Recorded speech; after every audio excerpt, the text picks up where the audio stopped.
just first of all, for recording, if you can tell me a little bit more about the Dyslexia Pathways Community Interest Group, please. Well, Dyslexia Pathways Community Interest Company was founded in 2009, and it was basically for a number of reasons. When I moved up to Scotland, I moved up because I'd been ill, and I'd also wanted to come up because my mum was ill, so I supported her. And I had a couple of years off work, and then when I started to look around for support for myself to get myself back into work as a dyslexia specialist, and also for work as a dyslexia specialist, I found it very difficult, and basically found there was none. And while I was doing that, I was talking with a lot of people, meeting up with lots of people who were also dyslexic, and discovering that there wasn't really much going on in Fife.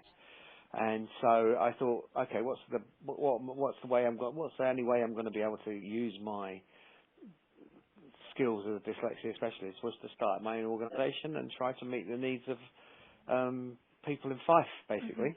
And so I founded Dyslexia Pathways. I was lucky enough to win or to find some funding from Scotland Unlimited and First Port. And that funding enabled me to basically start up the organisation. Okay. And what kinds of work do you generally do at Dyslexia Pathways? With Dyslexia Pathways, I've been doing a lot of work with students at universities in Scotland, and so we've supported, I don't know, maybe 300-400 students over the past 5 years, enabling them to overcome dyslexia issues at university. So I work with undergraduates up to postgraduates.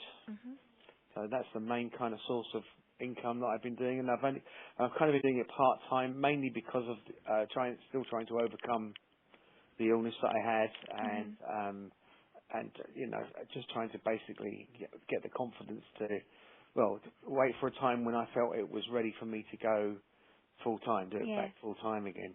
Basically, what happened was I'd worked in further education I was running a dyslexia department, and I was getting bullied basically, and the more I got bullied, the harder I tried, and the harder I tried, I just worked myself, and that's a typical dyslexic reaction to that kind of situation. Is you work hard, you just try to work harder.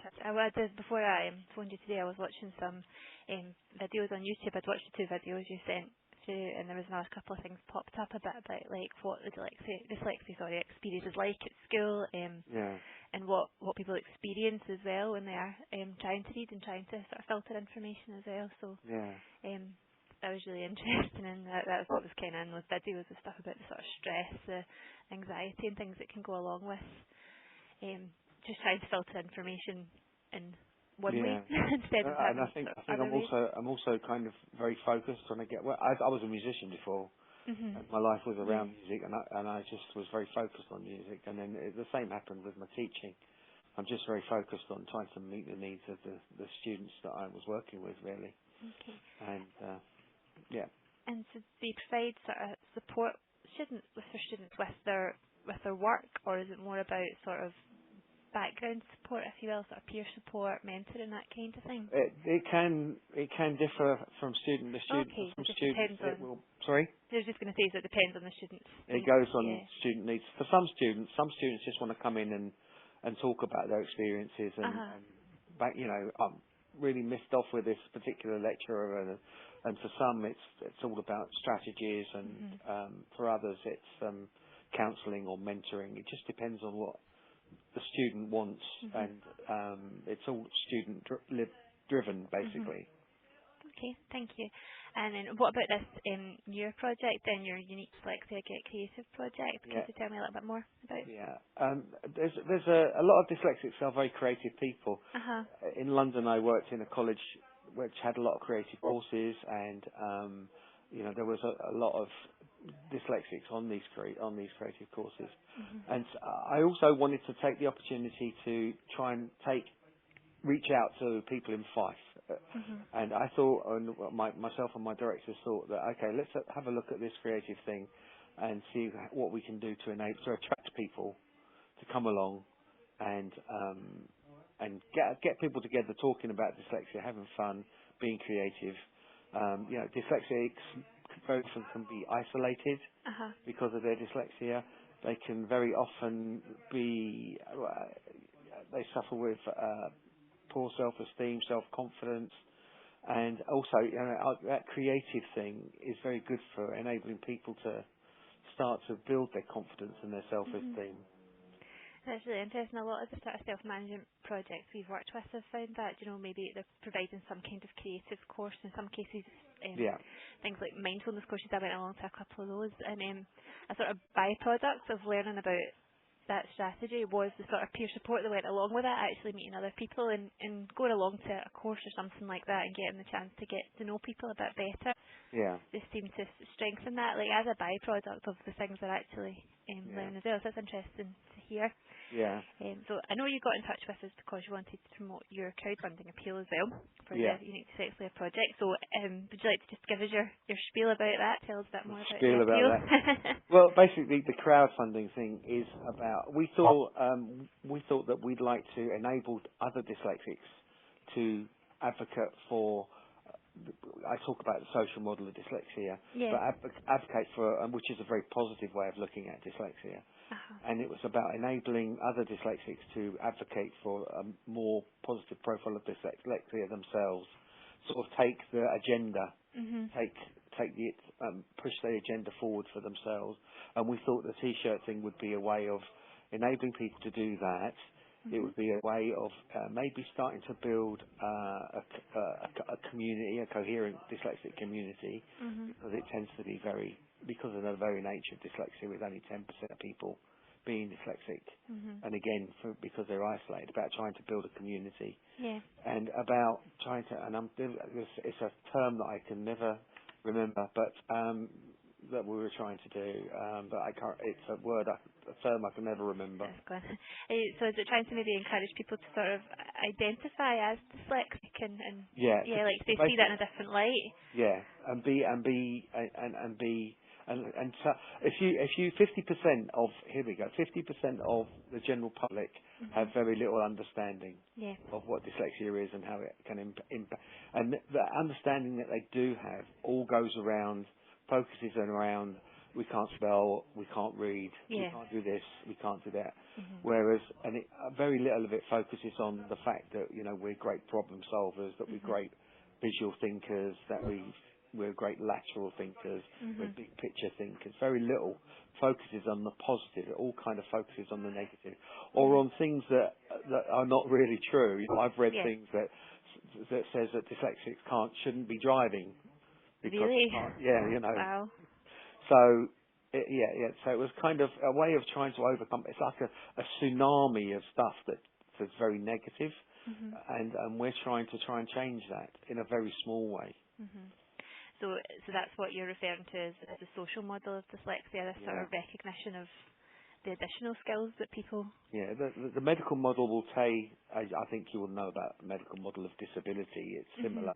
Really, that says that the problems with you and with the medical model of dyslexia, it says that your brain's broken, that your short-term memory can't function properly, that there's something wrong with you, basically. Whereas the social model would say, I would say that dyslexia, the medical model would say dyslexia is disability. I would say it's a difference that reflects diversity. A difference that reflects diversity, I like that. Yeah. Yeah. Okay. And so basically we kind of think differently. We need different learning strategies. And what happens when we go into school is we go into a situation where we're in the classroom, where teachers are not trained to work with us, where materials that we're trying to be taught with are not very dyslexia friendly or accessible. And what happens is we end up being remediated and going out of the classroom, and and it's all kind of like all very kind of and those are the lucky ones that get remediated. Most dyslexics don't get assessed at all. Maybe just need to try and work along and change the way they work rather than having other options for learning. We would say you need to change, not try to change the student to fit the system. You need to change the system to fit the student. Yeah. Okay. That kind of make sense? Absolutely, yeah, and sounds like a very reasonable thing to aim for. Well, I would think so. Yeah.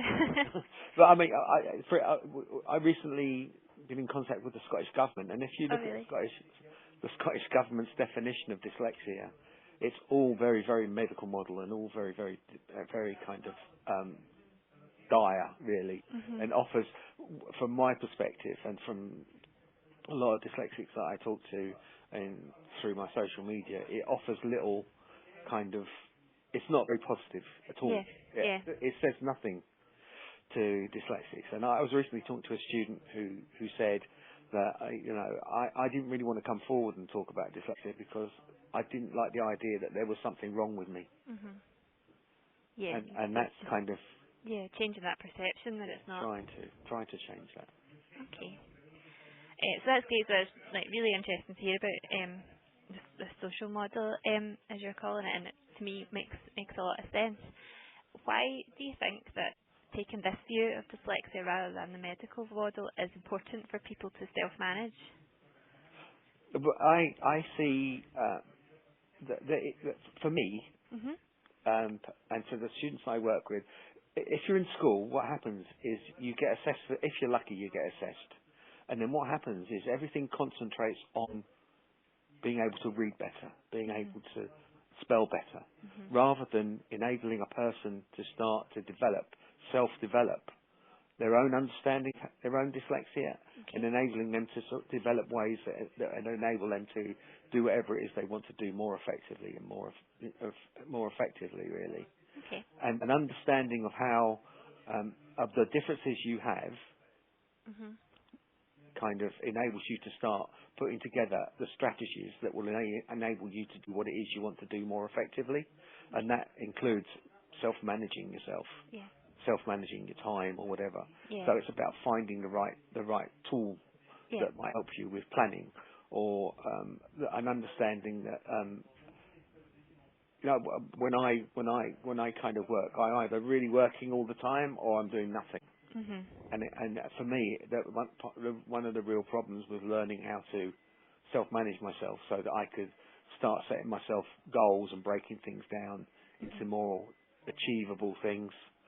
Yeah? Does Yeah. that kind of make sense? Yep. And Yep. so that I could actually then try to take a much more even kind of a balanced way of trying to work. Does that make sense? Yep. Yep. Absolutely. Um. Okay. I think you have already told me about the unique dyslexia get creative project and a bit about why focusing on the creative work. Yeah, can I Uh, just say two oh, things? yes. Okay. Dyslexia Pathways KIC was the first dyslexia-focused social enterprise to be constituted in the world, Really? Okay. okay? And Unique Dyslexic Get Creative, we ran the first exhibition Mhm. for dyslexics and dyslexic artists in Scotland. Okay. So it was totally we had dyslexic Cool. performers and Uh huh. Is that the sort of festival thing you spoke about yeah, in the the festival. video? Yeah. Yeah. Yeah. Well, that was kind of where I was going about why you'd focused on creative work. So just based on what you've said there, there's a lack of promotion of the or Well, a lack of awareness. I also think that if I go in to do work with students, I can see one student at a time, Yeah. and it's very kind of time consuming. But if I go out and do something creative with people, I can reach more people, and Mhm. I can encourage people rather than me. I can encourage people to come to like our social media and joining our website, Yeah. Yeah. You can and reach people that way and you have a bit the. of you have a louder voice, Uh really, huh. I suppose. As a social entrepreneur, I think if you don't, not literally shout, but if you don't shout, nobody will hear you. Yeah. Absolutely. You know, so You've you've got got to find your own way of making your noise. yeah. Okay. And what do you think it is about the way that you do things that makes Dyslexia Pathways and the Unique Dyslexic Project so successful? I wouldn't say, I just think I'm bonkers, really. No, I'm very, people say this all the time, I am very passionate about all things dyslexic, and I am very Mhm. passionate that, it's crazy, there's a crazy situation where you've got over 50% of people in prison are there because they're dyslexic. Really? I didn't know that. Yeah, over 50%. 70% of people in prisons have problems with literacy anyway. Yeah. And then what you've also got the situation is that 35% of entrepreneurs are dyslexic. Mhm. Now, why is that? Now, why are so many dyslexics in prison? Mhm. Is that because they're inherently criminal, Mhm. or is it because the whole way that the criminal system works, sort of, for example, if you think about sequencing of events, Mhm. many dyslexics find the sequencing thing quite a difficult thing to do. Mhm. And so if you can't remember a sequence of events, what's going to happen when you ask questions about it? Yeah. Yeah. Does that That kind of makes make sense. sense? Yeah. Yeah. Okay. And interesting as well, there's a high proportion in prison, a high proportion in have went on to become successful entrepreneurs, as you say, as well. So what's the difference there? What's happening for some people that seems to be working and enabling them to Yeah. harness their differences I think, and make the most of it, and some people who seem to be possibly facing more adversity because of well, these yeah, differences? as I said, most dyslexics do not get assessments at Mhm. primary school. Or very few get assessed, relatively speaking, at secondary school. And so, as I say, many leave school with no or little few qualifications. I was one of them, basically. I was one of those, and Yeah. you end up running with the pack, or Mhm. some would say criminal activity. In an extreme situation, it might be one form of self-entrepreneurship. Not that I kind of, Not that you would condone it, but not that I would condone it. that's one way of looking at it. Yeah, but but I think it's every one of those guys that's in prison, or with females that are in prison, costs the government, the Scottish government, upwards of £40,000 a year Mhm. to keep somebody in prison, and Yeah. God knows how much it costs them to go through the system. Mhm. Now, if we were, I'm on the preventative spend committee at the Scottish Parliament, because if we were to just spend a fraction of that money Mhm. in schools Yeah. or in teacher training Yeah. to enable all dyslexics to learn with other kids in school in an inclusive learning environment, not only would we save money in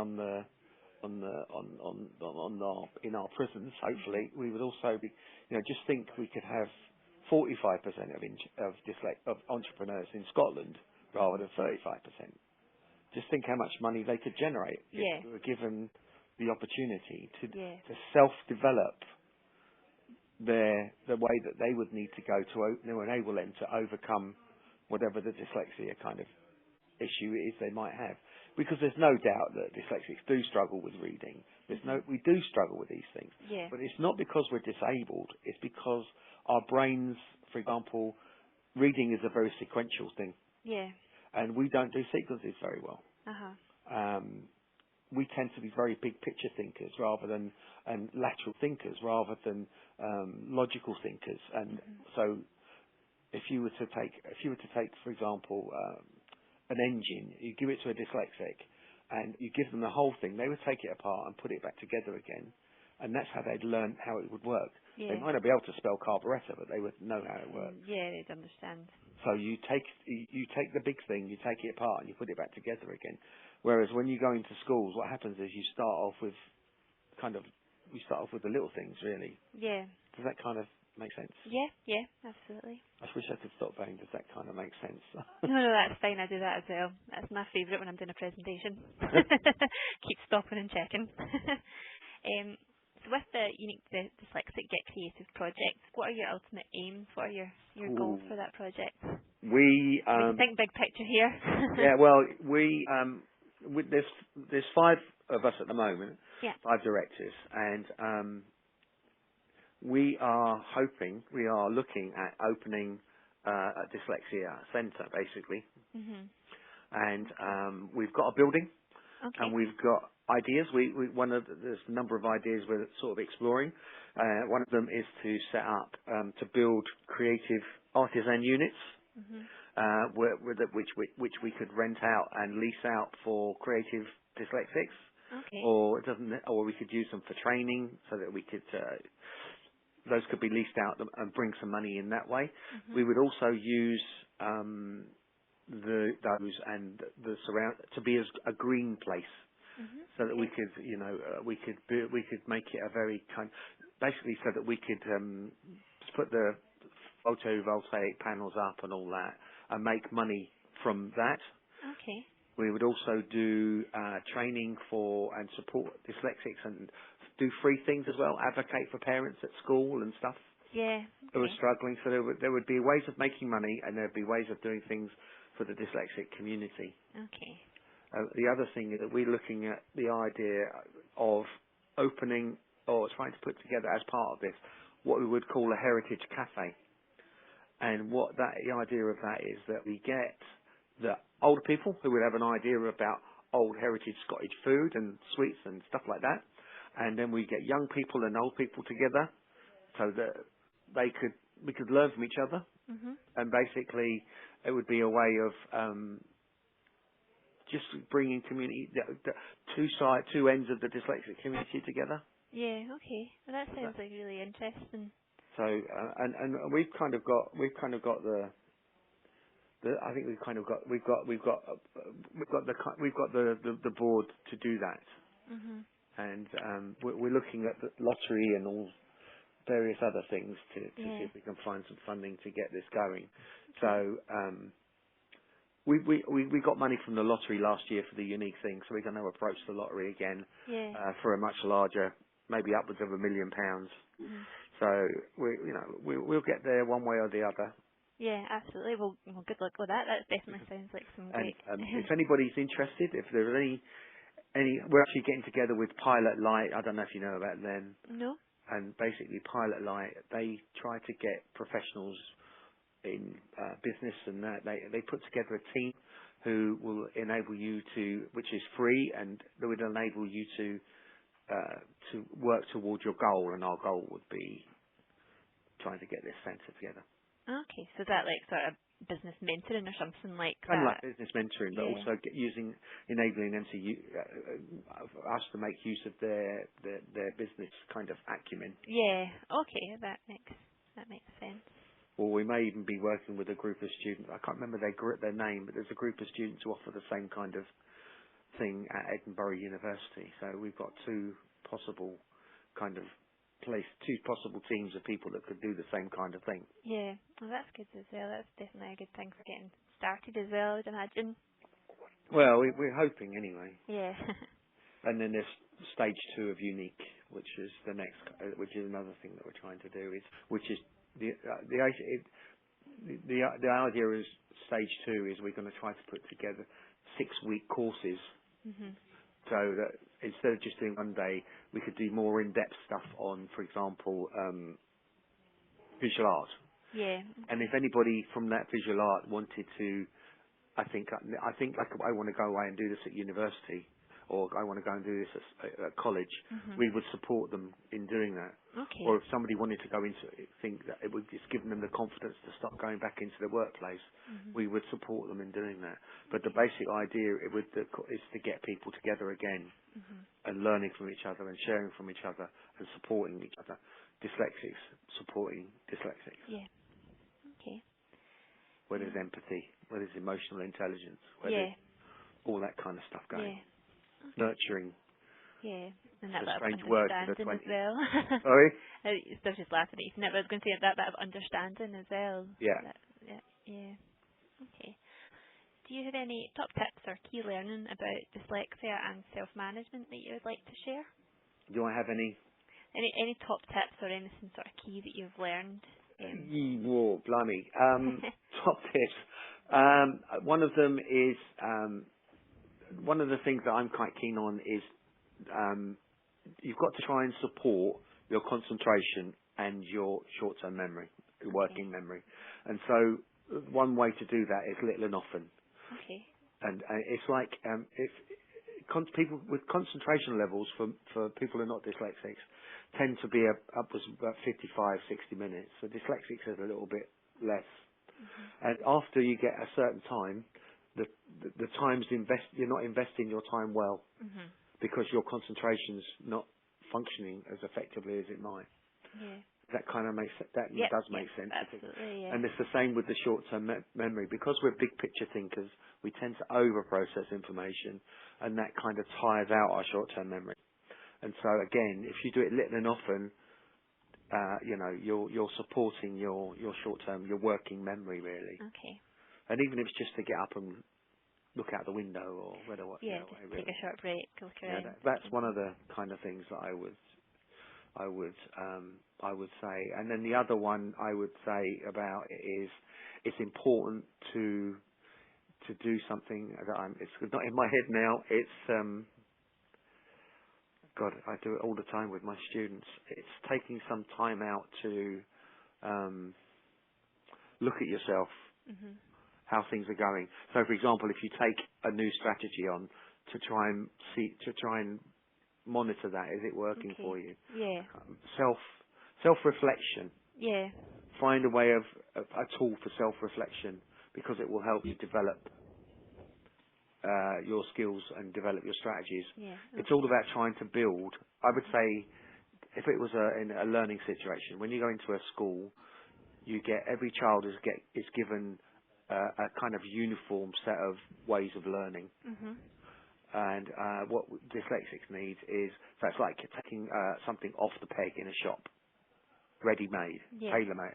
And then Okay. with dyslexia, what you need to do is you need to have tailor-made things that work for you, rather Okay. than these off-the-peg things. Does that Yeah. that does Yeah. make sense? Yeah. Does that? Okay. So rather than the sort of mass way of education or something that's working for everyone, they may need to have sort of some different strategies, different tools to Yeah. kind of What draw will on. work for one dyslexic might not work for any other, Yeah. So it's or a just about set of tools. learning what works for Yeah. yourself.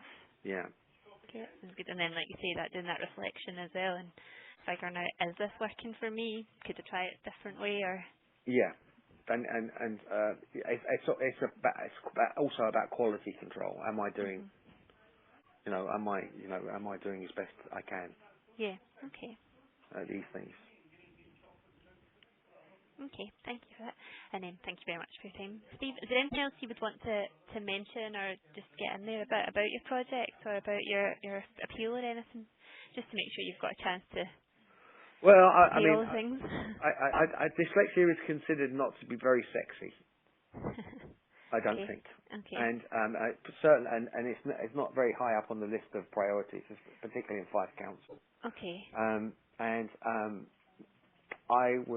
we would really like to make our crowdfunding appeal a success.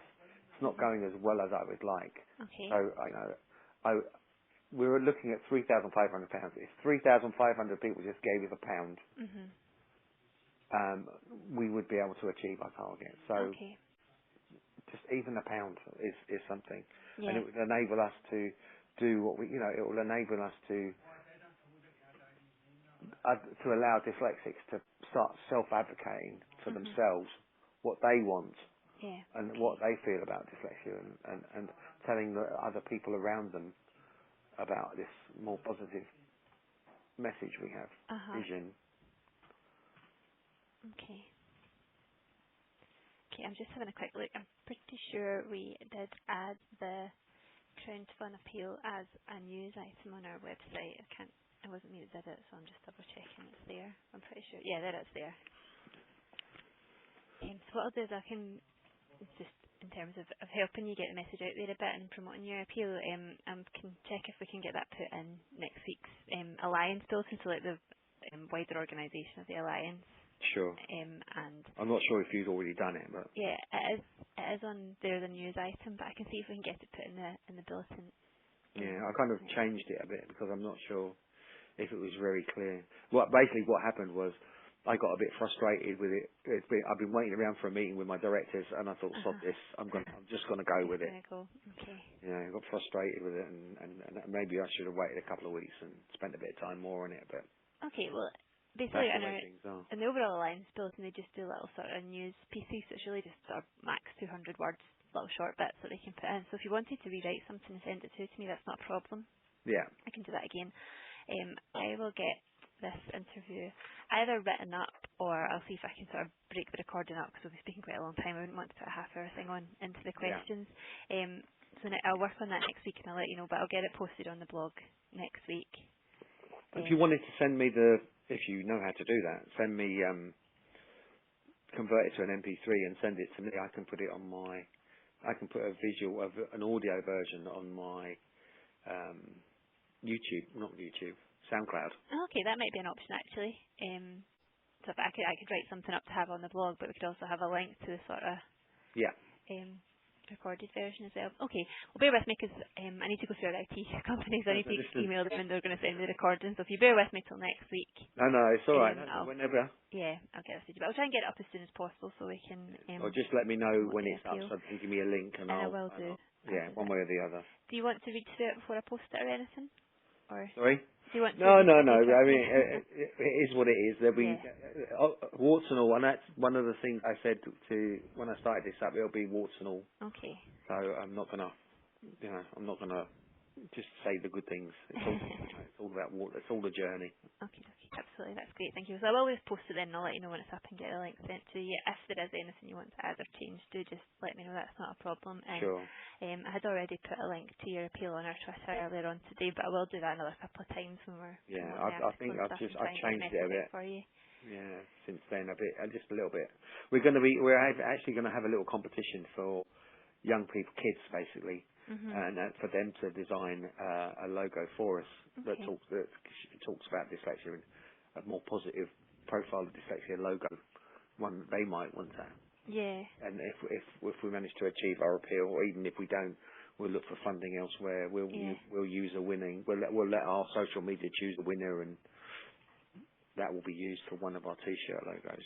Okay. Well, once you launch that competition and stuff again, just send it through to me and we can pop it on Twitter and our website and stuff like that and then see what we can do to help promote it for you as well. Okay, thank you very much. Okay. That's very kind. Thank you. No problem at all. Thank you very much for your time. Bye. Okay. Bye, Steve. Thank Bye. you. Bye.